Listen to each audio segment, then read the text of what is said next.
Spirituality.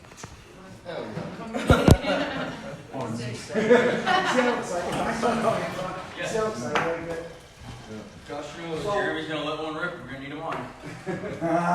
Okay, so real quick, Clark, what does spirituality mean to you? What does that word mean? What is it? It's attached to my soul, what I call my soul. And spirituality is how I deal with things, and I set them at the whatever my altar might be. You know, in my case, it's the Lord, Christian God.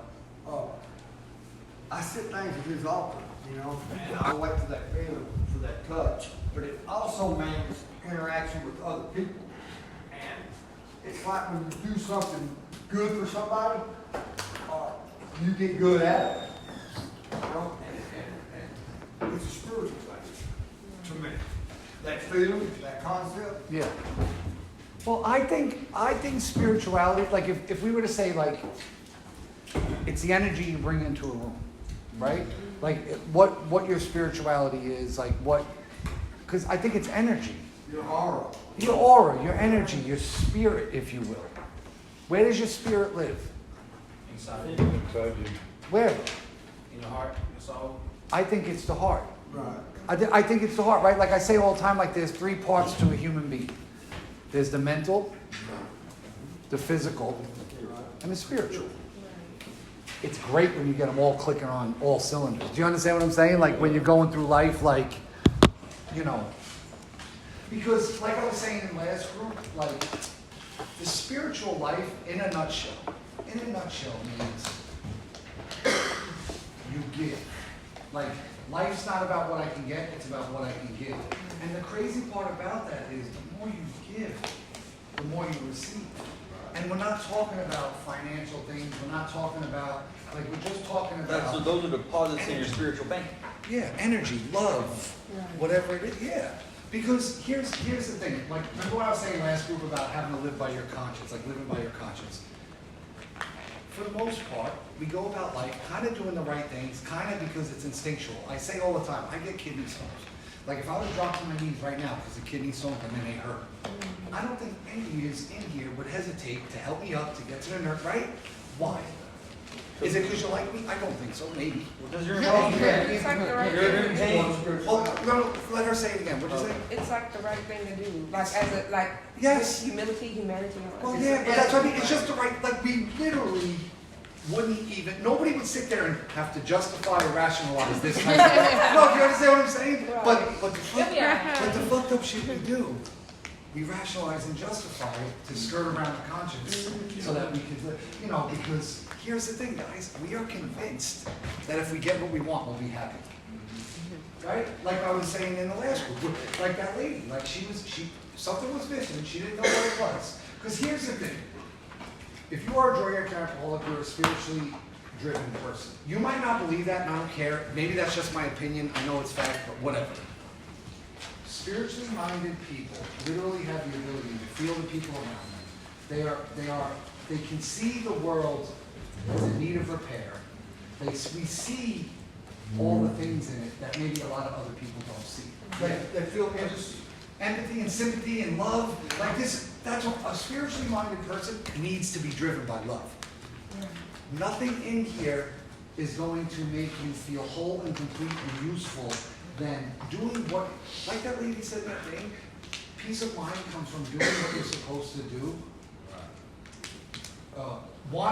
doing what you're supposed to do and wanting to do it. Do you understand what I'm saying? Not getting up and going to work and taking care of kids and doing this because we know we have to. We know it looks good, we know we have to, so that we can also poison the shit out of ourselves and get high and drunk and do this and do that. Because here's the thing, guys, last time I was in treatment, I was talking to this guy from Boston. He has since died of a drug overdose, but he taught me more about recovery and he planted the seed more than anybody. And I was like, no, you don't understand. Like, I'm a piece of shit. And he'd laugh at me. No, Mike, you're a good, what? I said, no, you don't understand. I get up, I go to work, I pay bills, I coach Little League, I teach daddy-daughter dance, I go to daddy-daughter dance, I do all that stuff. You know why? Because I know I'm supposed to. The shit that gets me out of bed in the morning is all the shit I'm not supposed to do. You know what I mean? Like, that's the shit excites me. That's the shit I like to do. And then he was like, but do you really like to do it? Because you do it, and then you feel shitty and guilty. I'm like, you're right. You know what I mean? Like, here I was over and over. Here, when you do a step 4, you do an inventory and you learn all this shit, it'll blow your mind because you're like, you put it down on paper and you'll see. I've been doing the same things, the same over and over and over, constantly. It's crazy how much I learned about myself by doing inventory and putting, I don't know what it is, but when you put some shit down on paper, it stares back at you, and there's a sponsor there like kind of laughing at you because they're seeing the light bulb go off. You know, you learn about yourself. And like I say all the time, like, that's the thing. I don't know what it is, but we're convinced from a very young age, because like, listen, guys, my first drug of choice as a kid was a fantasy. I'd fantasize.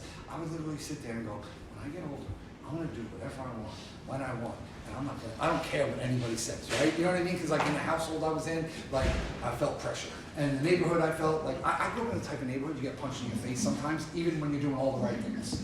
Like that type of neighborhood, like they just knock you down off your pedestal every now and then, just to remind you that you ain't better than nobody. Anybody else grow up in that type of no, I did, man. And listen, I love it to this day. Like I like it because it taught me to really, you know, be kind and respectful of everybody and move a certain way.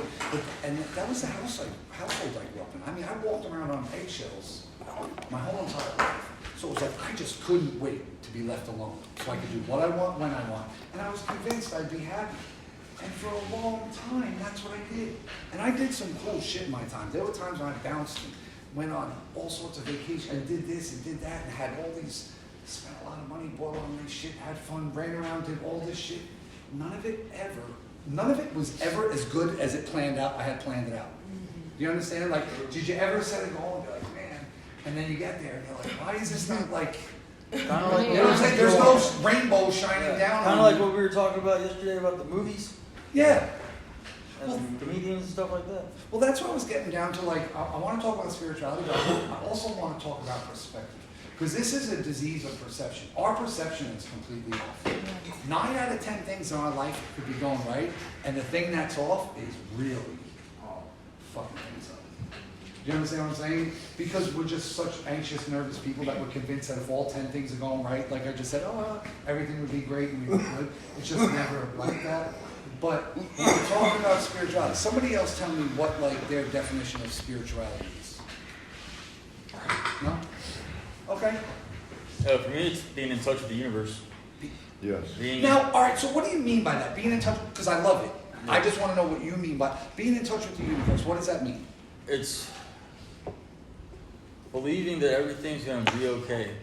I mean, it's hard to explain. Well, all right, so can I kind of go a little bit? Yeah. Like, when I got to where you're talking about, it was like, I knew what I was put on earth to do. Right, yeah, okay. And yeah. it wasn't to do drugs and sell No. drugs and beat people up and act silly and upset That my doesn't family. give you the feelings that you'll get in Yeah. sobriety.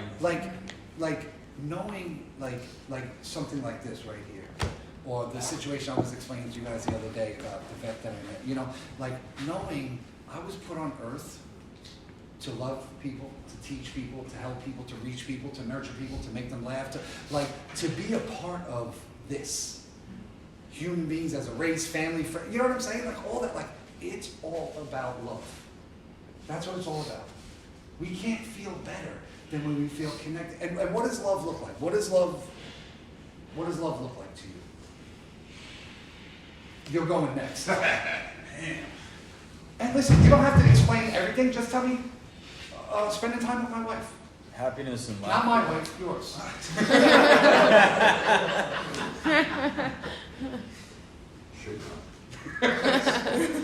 Giving all of myself to whoever that I'm trying to give that love to, whether it's my wife, my children, I got you. the staccato. And I can't. But I mean, listen, doesn't love look like just spending time with her, going to dinner with her, making love to her? Like that's all, and I don't mean to be, I would say no, really, I don't Oh, mean yeah, to. no, we get it. I value it. Yeah. yes, if I can do it with all of my heart and mind, but we've been married for 12 years and I've been with her for 15, and for all 15 of those years, there's always been something in the way of like A true. giving but that st- 100%. But, all right, but at the same time, there's still something real there. There absolutely is real love Okay, there. okay, Yeah, good. I'm not saying that there's not. No, I know, and listen, it ain't perfect, but it's pretty good. But, don't, get your shit together, because you'll eventually leave. Go ahead. He nailed it. He nailed it? No, with me, with love, it's like loving myself and helping others. Okay, that's what, Clark. Okay. To me, it's a little different. It's where, it ain't there yet, but I'm trying to get there. It's where you have balance in your life. You don't need no bullshit, and you're joyous. You're a joyful person, you know joy. So since you know joy and love, then you're at a point in your life where none of that other bullshit even matters. You don't even take any consequences, of no consequence. Yeah. And that's what I'm trying to. All right, so I'm gonna tell you whether it's with your kids, strangers, your wife, whoever, people in here, I'm gonna give it to you right now. Love is the highest form of understanding between people. When we understand each other, whether it's, what would you say, procreating? Reproducing, that's what you said. Whether it's reproducing or laughing with them, spending time with them, hanging out with the kids, the grandkids, cousins, friends, strangers. Do you understand what I'm saying? Like, if you could just be sitting there, listen, tell me that you haven't laughed so much since being in this place in a long time, right? Like when me, you, and Forrest and we're sitting there laughing and talking, is that not love? Yes. We reach this understanding, whatever we're laughing about, whatever we're talking about. We could be talking about some real powerful spiritual shit, and that's a real good connection.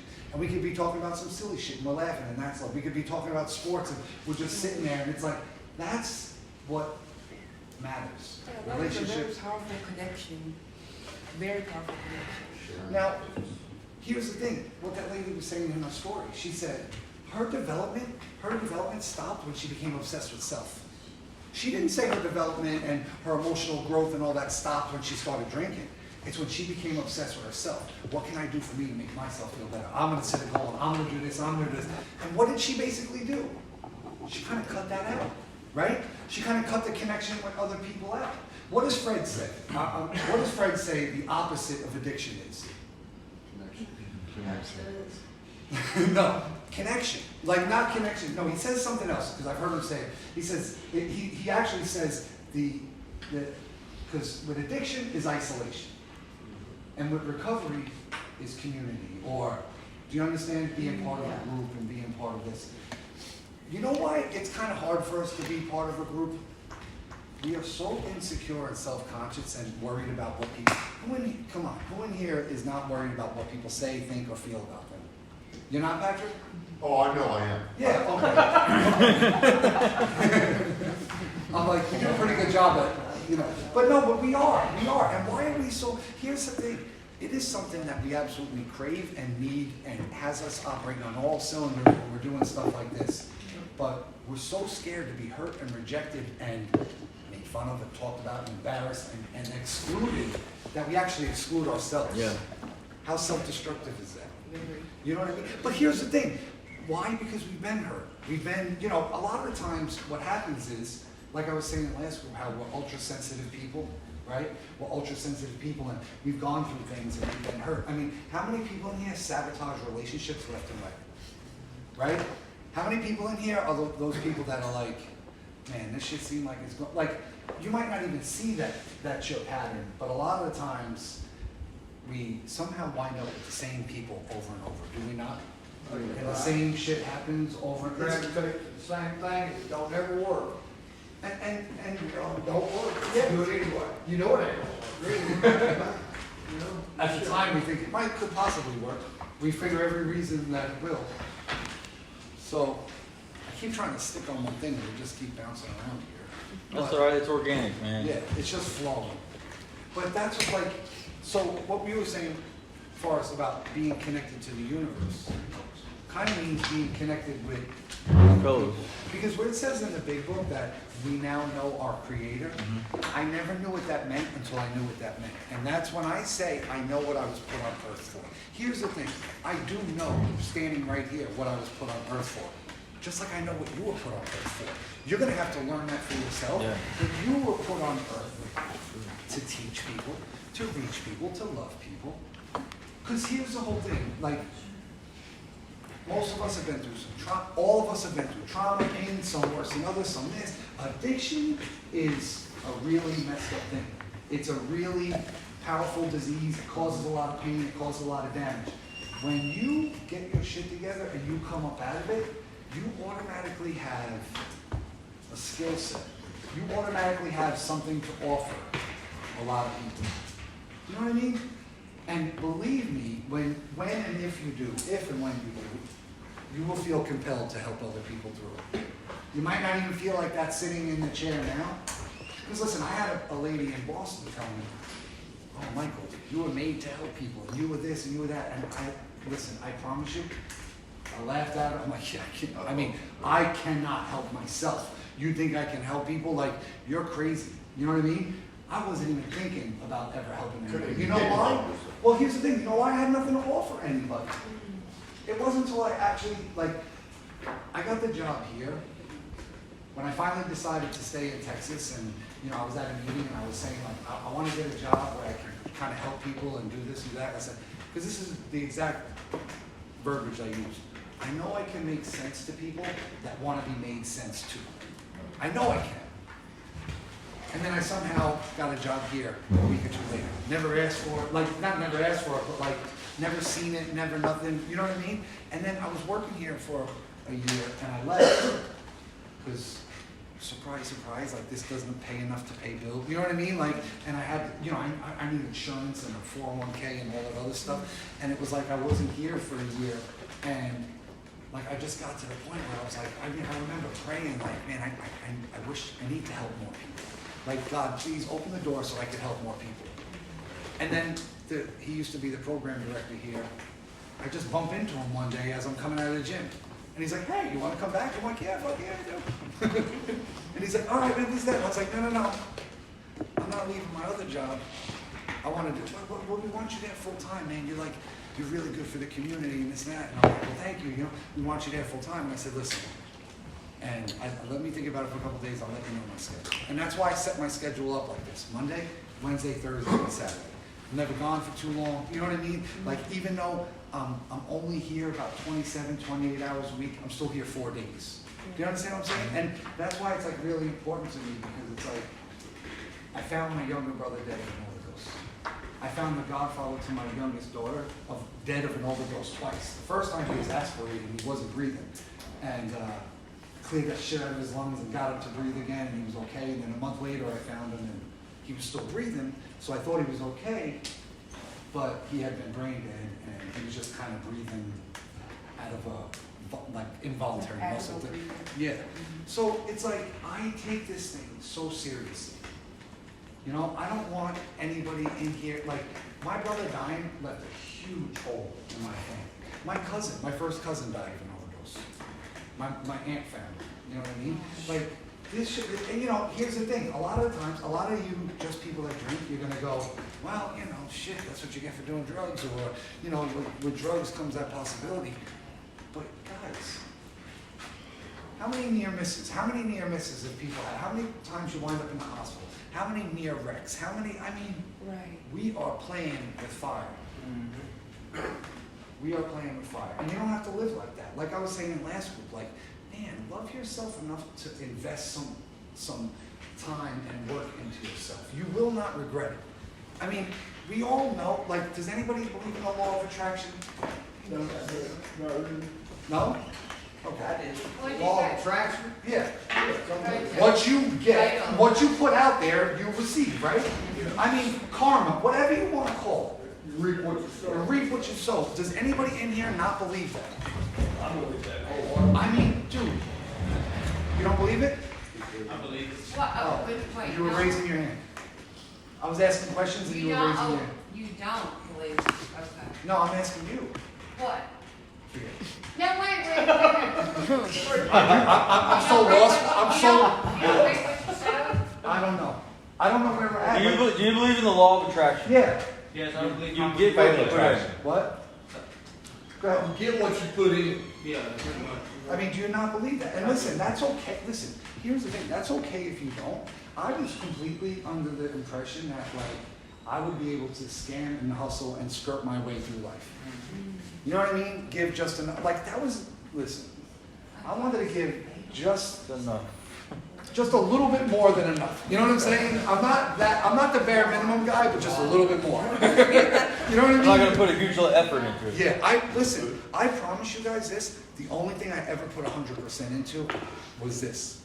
That was the only thing. That's And- the only way to stay sober. Well, and listen, and I tell you, I told you, guys, I swear on my kids, like, when I was in Boston, I was in that place, and I met a couple of guys that, like, kind of lived the same type of lifestyle as it, and they were telling me, like, this book, so I said, all right. And I got into, where's my guy at? Nick, all right. He got into a fight in a treatment center.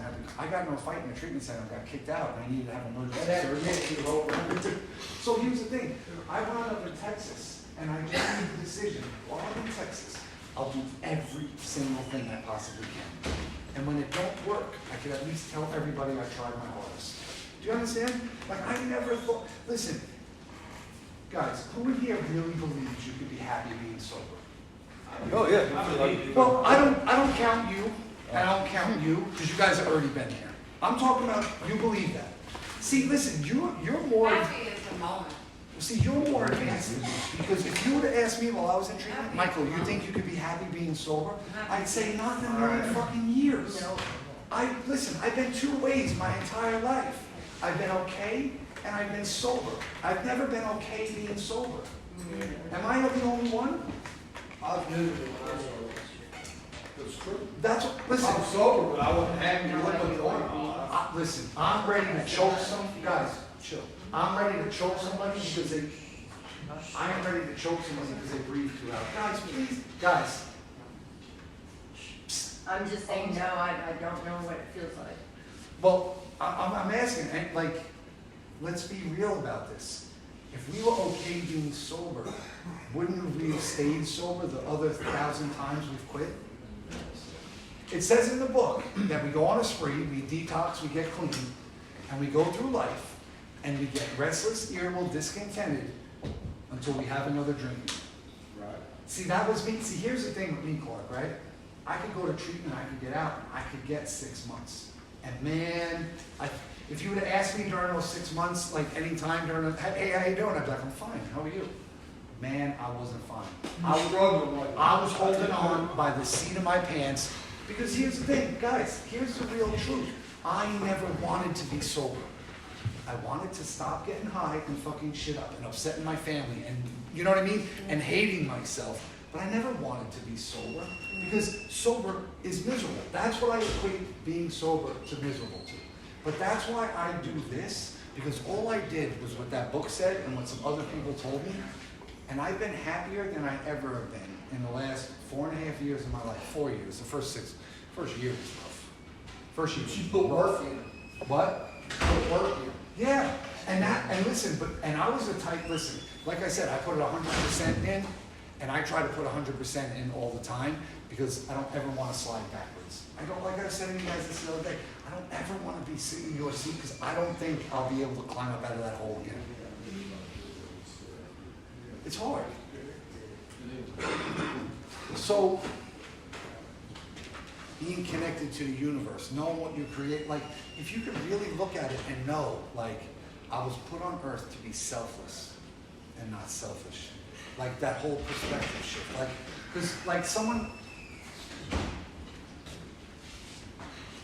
when it says having had a spiritual awakening as a result of these steps, we try to carry this message to alcoholics. I told you guys this the other day when I did that group. Someone tell me, please tell me you listen. What is a spiritual awakening? Oh, that's not itself, and also how.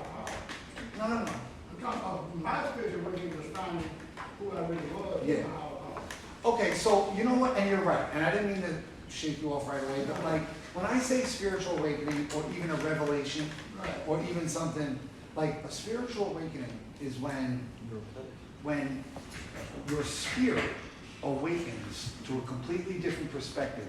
And now it's finally looking at things the right way instead of the effed up way. Do you understand what I'm saying?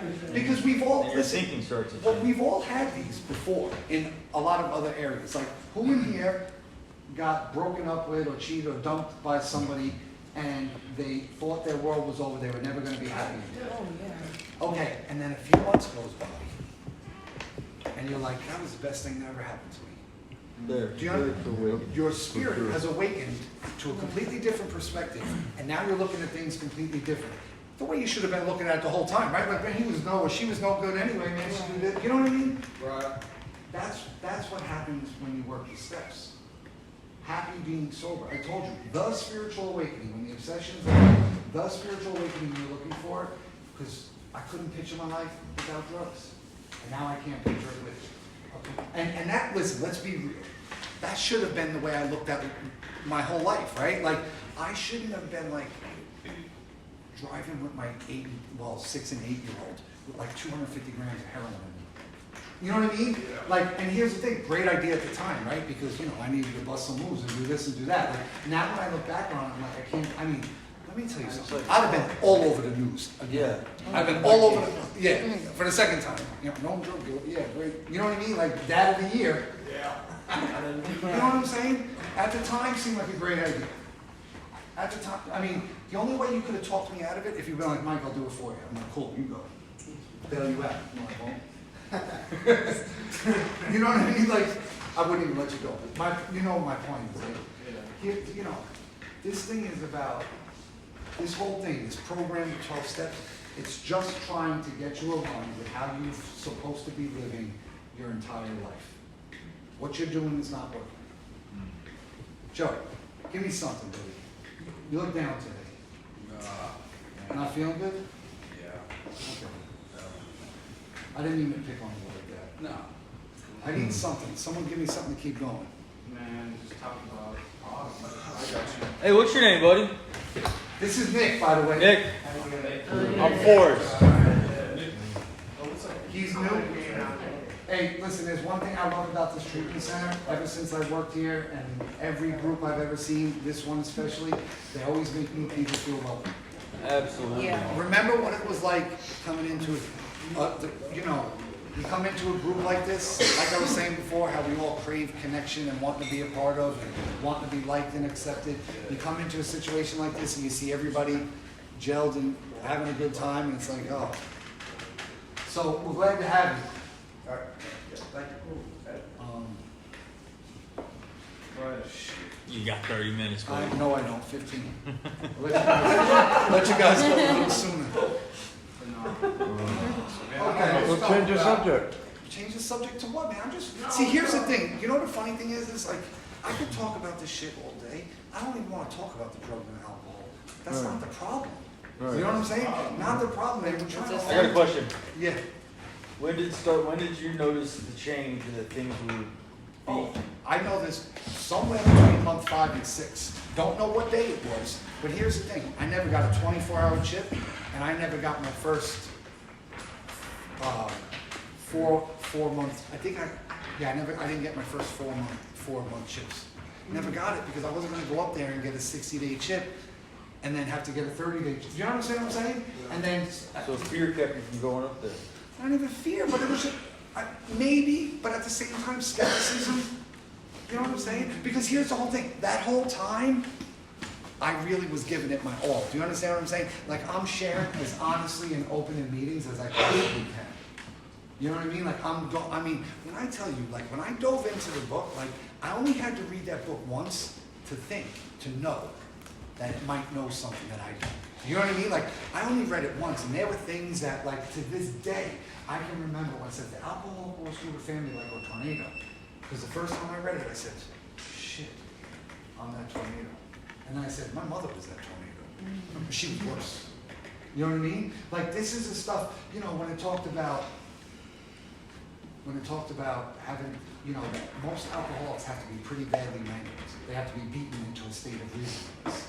I knew what they meant. Like, I knew what it was like to be like, have the shit kicked out of me, and be humbled and being like, holy shit, maybe I don't know everything. Because it's the thing, I thought I knew, you know what, when I say I thought I knew everything, you know what that means? I thought I knew the key to life. I thought I knew the key, because I don't know how to split an atom, I don't know World War II history, I know I don't know everything, but I thought I knew everything, and that was the key to life. And you know what the key to life was? If I could do what I want, when I want, if I have enough, I'll be happy. And when I found out that that wasn't wrong, that's not true, I said, man, what else am I wrong about? Because that shit shook me to the core. I'm like, if I'm wrong about this core belief that I had, that I pretty much patterned my whole life around. Like I told you, I had a good job in the union. I'd get up and go to work every day, dope sick or not. You know what I mean? Get up and go to work and pay bills and do this and do all that stuff. Like I had one foot in the legal life and I was doing all this shit, but then I'm selling drugs and hanging out and doing all this other shit because I need money to do drugs. You know what I mean? So I need money, you know, and go on nice vacations and drive like a car that I shouldn't be driving for the job I have. Do you understand what I'm saying? So I need to do that so that I can do what I want when I want. And when you have enough money to like shut people up, it kind of shuts people up for the most part. You know what I'm saying? I don't gotta worry about what my mother-in-law says about me when I'm helping her out with money. You know what I'm saying? Like she'll say a lot less. But you really wouldn't act. No, dude, listen, I'm struggling, miserable. I don't even know what happy is. I didn't know happy until I got, like, that's why I said my whole entire life, if you would have asked me how are you, I'd say fine, because I didn't know any other way. Do you understand what I'm saying? That's why I said when I started feeling like this, I really took off. I said, man, this, I said, I remember like texting people in Boston and saying, holy shit, man, I can't even, I mean, I remember like, oh my God, all of a sudden, because here's the thing, the first 6 months, I mean, I'm going through a divorce. I'm like away from my friends and my family and my kids. I'm used to tucking my kids in every night and spending time with them. So I'm away from everything I've ever known and this and that. And all of a sudden, like, I actually feel good. It blew me away, yeah. So was the root of your skepticism in yourself or in the process? Here's the thing. I had no proof that this would work. Just because you would tell me it worked, I would believe you for you.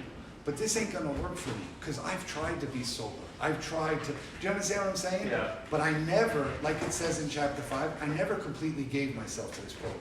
Like I was saying as far as before, I never gave 100%. I never knew how to.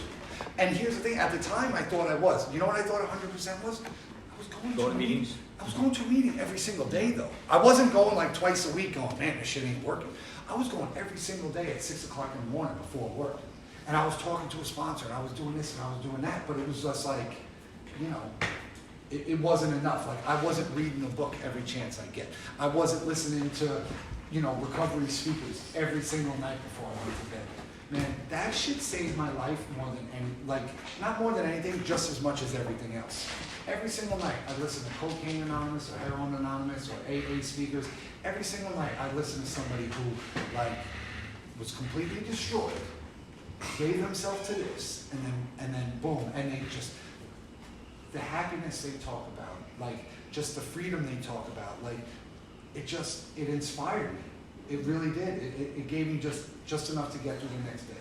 Well, I'm skeptical, but I'm gonna try it.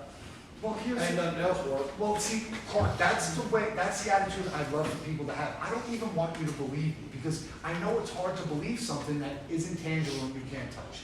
But just like make a decision, like I said, do everything you can for 6 months, and if it doesn't work, hey, you can always go back. I mean, you can always go back. Yes. We were talking about going in Precious group about surrender, and he didn't on the head. He talking about he's talking about them. You become your old self again. That's where surrender feeling comes from. The person you forgot about, you were. All of a sudden you become that person, then you say, damn, where you been all the damn time? That I thank you, that visiting you, remember? Well, here's the thing. I feel like my whole entire life, because I was like a well-liked kid. Like I was popular in school and I had a lot of friends and this and that. But all my self-esteem was put into what other people thought of me. So I was always trying to be the person that you wanted me to be. Do you understand what I'm saying? Yeah. I had no idea who I was. You see how I am now when I just want to laugh and joke and hug people and shake people's hands and talk about this stuff. Like, this is who I really am. I'm as transparent and open and honest as I can be. I'm so open and honest, when I gotta get around people that, like, I gotta be fake to, it's really hard for me to fake being fake. Right. Like, it comes out of me, like, sometimes because, How do you control that? how do I control it? Yeah. I don't know, look, I mean, listen, you're not even close to there yet, so I can't even give you, like, advice. You just get sober, you'll figure it out. You know what I mean? Because, no, I'm being for real, like, this is something that, like, you know, and it's easy, like, I can do it one person at a time here and there, but if I'm around 2, 3, 4 people that, like, are full of shit, nice to my face, but I know they're sticking the knife behind my back, like, it's hard for me to be polite. Yeah, it is. That old fake ass dude. Yeah, like, you know what I mean? And I start reverting back to that, man. You know, this is where my ego kicks in. Man, do you know who the fuck I think I am? Man, I'll say this, I'll do. Remember how I was saying in the last group? Like, all of a sudden, I think I gotta put people in their place. Like, who am I? You know what I mean? But here's the thing. It comes down to, man, what problem do you have with me? I've never did anything but be nice and kind and generous to you, and you don't like me for whatever. But that's really, it's on them. But it's really crazy how it goes back. It's like, boom, defense mechanism pops up, and all of a sudden I'm ego-filled, and like anger comes out, and like I start acting. You know, it's so fucked up. That's the addiction itself, though. That's the addiction itself. That's the characteristic of my addiction. Because I'm always on guard all the time, but I don't fuck with some people. Yeah. You see what I'm saying? And I didn't know. They see me come, they know they got something comes up out my mouth. Yeah. I'm either gonna screw you over, or, you know, I know people game to game, you know what I'm saying? Yeah. So, I can let, people not gonna just forget how I was when I'm sober. Yeah. You know what I'm talking about? No, I get it. Like, I completely understand. Yeah, so then, you know, you had a different day, I'm just saying, oh, you some bullshit. It's true. You know what I'm talking about? So, and getting back to what I was even saying yesterday, like, when I see how deep this thing goes, when I see how, like, my perception was so off, when I say we're self-destructive to the core, if I say, do you guys believe you're self-destructive to the core, most people put their hands up, because it's really easy to, the way we drink and get high and sabotage relationships, yeah, that's easy. But if this is how self-destructive you are, I, Patrick, your friend, wife, husband, neighbor, a complete stranger could be giving you, like, gold advice. Man, you should do this. And immediately you're like, man, fuck you. Yeah. You know what I'm saying? Yeah. Oh, what? You want me to go to every group today? Are you crazy? You know how tiring this shit is? You know what I'm saying? Mike, I am burnt out. You know what I mean? And I'm like, yo, man, like, we're trying to show you the path. We're trying to give you that good dope, like the 9 out of 10 shit. You know what I mean? Like, this is what we're trying to do. And you guys like, man, fuck that. I'd rather watch draft day on NFL. You know what I mean? Like, no, that's not important. That's not important. This is what's important. Because here's the thing. What do you think is the #1 asset to have in order to recover? What is that? Determination. No manners. It is. Yeah. Honestly, all right, that's great. But what do you think almost leads that? Desire. Humility. Do you understand what I'm saying? Yeah, It's the yeah. humility. Like, if you're humble enough to say, like, Yeah. here's the thing. If somebody says something to you and it aggravates the fuck out of you, please take a step back. Most likely, it's something that you need to hear. Yeah. You know what I mean? I said humbling this morning. You did? Because seriously, like, if you were humble enough, because here's the thing, like, really, just think about this. Left up to your own devices, you guys wind up in treatment, jail, fucked up, doing drugs. You know what I'm saying? Left up to your own devices, we fuck shit up. Yep. My sister, to this day, will rub it in my face and say, if you just listen to me, you'd be doing so much better in life. You know what I mean? And she's right. Well, here's the thing, right? Like, here's the thing. She wants the best for me, has always wanted the best for me. So she would always, if I, you know what I mean? Like, you know, the only thing that ever got me in trouble were my great ideas. You know what I'm saying? My great ideas, my plans, my ways to beat the system. Yeah. Yes. Real quick, I really felt what you just said, where you were like, oh, or your sister said, well, if you listened to me, you would have been cool your whole life. My girlfriend just told me the same shit on the phone earlier. She was like, well, I told you to stay away from that shit. And she was like, I was the only person telling you, basically, out of all of your friends. I'm like, I mean, I guess you're right. And, Not I guess, know what I guess about it. Yeah. No. I mean, I'm sitting right here, so Yeah. she must have been right. So when you're like from this day forward, when you move on, because here's how broken and fucked up I was. I would listen to anybody because I'd rather them be wrong than me be wrong. I was so sick and tired of being wrong. I remember telling this one nurse in the other treatment center, I said, I am so sick and tired of being sorry. I said, I am the sorriest person walking the planet. And she was like, well, try being different, right? Try being different was actually taking advice that I didn't want to take. I didn't want to, listen, I didn't want to go to 2 meetings a day. I didn't want to do any of this stuff. But I really, really, really did want to keep living the way I was living. Like, that's what you got, like, how bad do you want to get out from under where you're at? Let's remember the times when we were alone before we came to treatment. The days, weeks, or months where we were hating ourselves, maybe contemplating suicide, maybe saying stuff like, I wish I wasn't here. That's not living. Like, listen, guys, my perspective is every single day is a gift. Here's the thing, for the most part, it's a pair of socks, no doubt. But it's still a gift. In my old life, every day was a chore. Just waking up, I'm like, damn. You know what I mean? What can I get into today? What can I do to excite me so I can chase, so I don't have to sit still inside my own head? Because my dis-ease of self is insane. I cannot sit still. I was like you, but I wasn't like you. I always was wanting to get into some shit and always doing this, keep myself busy. Man, I used to go to places I shouldn't be so I can maybe start some you know what I mean? Like, I just, anything to, because here's the thing, way before we're drug addicts and alcoholics, we're control freaks. We want to control things and make everything go our way. Yes. So when we start feeling out of control and things aren't going our way, we're not good.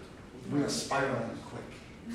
Spiraling, I mean, listen, guys, the fact that we've all made it this far, grace of God. Grace of God. The fact that, I mean, even you young people, come on, man, you overdosed how many times? Twice. Twice. I'm 19. Guess what? It really only takes one time. You know what I'm saying? Like, yeah, you know what I mean? Like, that's how serious this is. My brother never overdosed until he overdosed and died. My brother never sniffed a drug, shot a drug, did any illegal drugs. My brother never smoked weed or had a sip of alcohol his whole entire life. Got hooked on painkillers from a rotator cuff surgery and just, I mean, my brother I had family in Texas, like my cousin had moved here before anybody. My brother would fly out here or drive out here and stay with her for months and months at a time and not do anything, and then come back home and then get swept up into a quick. Because he never treated, you know what I'm saying? Like, he never treated the underlying causes and conditions. He didn't know what the key to life was. He didn't get connected to the universe. He didn't figure out, do his inventory and see all the, like you were saying before, Clark, we do the same type of things over and over. And that's really insane shit. I mean, what's step 2? Read step 2. Came to believe that a power greater than ourselves will restore us to sanity. If we have to be restored to sanity, where are we living, Patrick? An insane land. Insane land. Yes. We are crazy. If you don't think you're crazy, I say this. You're fucking crazy. You're fucking everything you've ever done at the time was a great idea. Like picking up 250 grams of heroin with 2 kids in the car because I got shit to do. I got moves to make. I mean, that's a little extreme, but I guarantee every single person in here has taken penitentiary chances, has done shit they shouldn't. Oh, no, I'm quick to going. Put themselves, possibly their kids, at risk, all because they needed to take care of what they needed to for a really insane reason. I love Grandma, I think. I got into That's the way to look at it. Go ahead. I wasn't like so drunk that I was thinking incoherently, but I was buzzed enough that I wanted to get into a heated debate with one of my friends, and we're talking some shit to one another, and telling the guy, hey, I have a wife, I have 2 kids, I've got a really nice house in a nice neighborhood, I've got a good job, I'm living a good life, dude. Get off my ass. And he's like, yeah, but you're doing the same shit every single day. Yeah. How is that a good life? You got some shit, but you're doing the same shit. Yeah. It's nothing different. And like, I would have said to you, like, if you got such a good life, why do you need to get so fucked up all the time? You know what I mean? Because listen, having a couple of drinks and getting wasted is a complete different animal. Why do we feel the need to get wasted on a regular basis or be under the influence 24/7? Because I didn't have a problem with getting high. I just had a problem not getting high. You know what I mean? Like, and here's the real shit, and I say this all the time. I didn't even really like getting high so much as I just never wanted to be sober. That's where the pain was. I hated being sober because now I got nothing to fix up here. And up here, for me, bad place. Like they say, it's like our brains are like bad neighborhoods. Do not go there alone. Right. You know what I mean? I like that. Make sure you got somebody that knows their way around. And see, here's the thing. Make sure that they know their way around. You know what I mean? Like, don't, because listen, water seeks its own level, so a lot of times we hang out with people that are just as sick. A lot of times we hang out with people that are sicker than us so that we can what? Feel better about ourselves. Shit. You know what I mean? Like, that motherfucker smokes crack and does heroin. Yeah, loser. Yeah. You know what I'm saying? Like, I'm putting, you know what I mean? I'm shooting everything I get my hands on, but they smoke crack, so. I smoke crack. Yeah, but I mean, that's what we do. We keep people around so we don't feel so bad about what we're doing. And sometimes we have better friends because it makes us feel better that, well, if they're friends with us, we can't be that bad. Right. I remember my friend always used to tell me, you need to stay away from that motherfucker. One of my real friends, one of my closest friends, and he's sober to this day. And I used to be like, well, fuck you, basically. I used to be like, well, I don't care. Like, I'd offer him perks and everything. I'd be like, do you want some? He'd always be like, no, don't put that shit in my face. I'm like, okay, I'm sorry, but you know, I'm still gonna get high either way. It's just kind of how I felt, but it took me so long to realize the difference between someone who values my money versus someone who doesn't. Well, what's the definition of, tell me what your definition of a friend is. My definition of a friend is someone who values me regardless of material belongings. See, a definition, a friend will tell you what you need to hear because they love you, not what you want to hear so that you like them. Right. Do you understand what I'm saying? Yeah. Yeah, like listen, here's the thing, and I try not to hurt anybody's feelings and I try not to mess with people, but I will never not tell you the truth. I will never, I take this that serious where, and I'll even try to deliver it in a nice way, but I'll always tell you the truth because I love you and want the best for you. And I love your families and want the best for them. All right, guys, go do what you're going to do. Be back in 10 minutes for the group. These guys came a long way.